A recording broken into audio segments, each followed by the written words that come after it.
দিদি নাই, তাইলে আজকে যদি দিদি থাকতো তাহলে তোর বাবাও জিনিসটা করতো।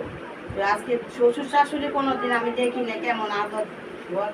আমার ছোটবেলা আমার শ্বশুর শাশুড়ি আমার স্বামী ছোট থাকতে মারা গেছে।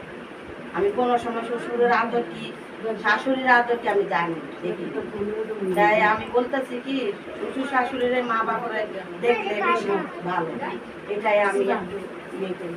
কারণ আমার মা বাবারও আমার বাইরে দেখে না, এর লেগে আমার মাদের মনের মধ্যে অনেক দুঃখ লাগে।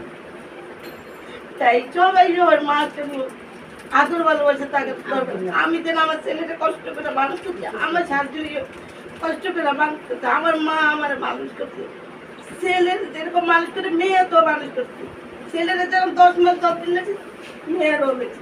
সবাই তাকে কষ্ট করছে, ছেলের অধিকার বেশি মেয়ের অধিকার নেই, এটা তো কেমন হইবে। তা আমি বলতেছি সবাই আমার শ্বশুর